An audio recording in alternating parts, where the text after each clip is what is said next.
These are the new iPhones. We've got the standard iPhone 14, the iPhone 14 Pro, and the iPhone 14 Pro Max. We're still waiting on that iPhone 14 Plus. That one doesn't come out for a couple of weeks, but we'll start off with unboxing the standard iPhone 14, where we got it in this new shade of blue. It's a lot lighter than I thought it was going to be, but we'll take a closer look at the phone in a sec. Finishing up with the box, this year, Apple managed to include even less in here, where while we still get a Lightning to USB-C cable, with the documentation and the sticker, there's no longer a SIM tool included, with Apple reminding us that all the new iPhones no longer come with a physical SIM slot. Now, at first glance, outside of the color, it's really hard to tell that this is even a new iPhone. It looks pretty much identical to last year's iPhone, but there are some subtle changes that can help you spot the difference. For one, that physical SIM slot on the left side is no longer there, which, now that I'm thinking about it, may actually help out with water resistance. The second difference is on the right side of the phone, where the little window for 5G is actually a bit longer than it was before, probably to help out with that SOS via satellite feature. And then on the back, the camera system is a little bigger as well. With the new 12 megapixel main camera, it definitely protrudes out a bit more, and there's also a new True Tone flash. But outside of that, it's a relatively minor upgrade for the standard iPhone 14. But it's a different story with the iPhone 14 Pro, where the Pros actually got a significant upgrade. We got ours in silver, which is really more white than anything, and right off the bat, the cameras on this thing are massive, with them protruding out even more than before to fit in that new 48 megapixel camera. But the more obvious difference, at least visually, is on the front, where the notch that has been a part of the iPhone since 2017 is finally gone, with us instead getting what Apple is calling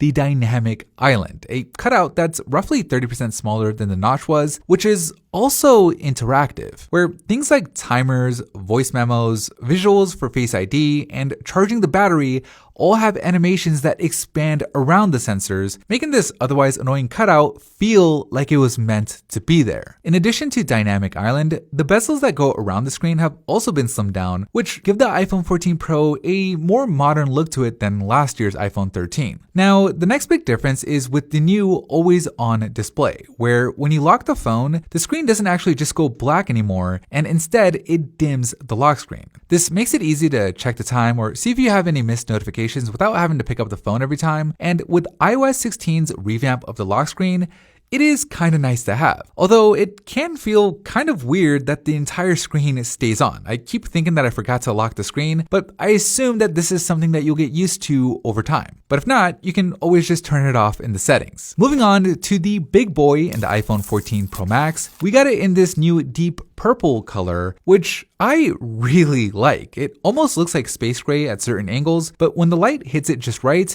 it has this really nice purple hue to it. And of course, being a Pro model, it has that matte finish to it on the back and a colored stainless steel frame. But let's talk about the cameras. Both the iPhone 14 Pro and the 14 Pro Max share the same triple camera system, where you get a 0.5x, a 1x, and a 3x zoom lens. However, because the new 48 megapixel camera has 4 times the resolution, you also get the option for 2x zoom in the camera app, where the iPhone crops down on the big sensor for 2x while still being able to give you full 12 megapixel quality. So I'd say it's a pretty nice upgrade. Certainly a lot better than the one on the standard iPhone 14, but then again, the standard model is getting that bigger 14 Plus size this year, which we'll be unboxing as soon as it drops. These phones are heading straight to the lab, where we'll be conducting our drop tests, speed tests, and our battery tests, so be sure to subscribe if you don't want to miss out on any of those videos.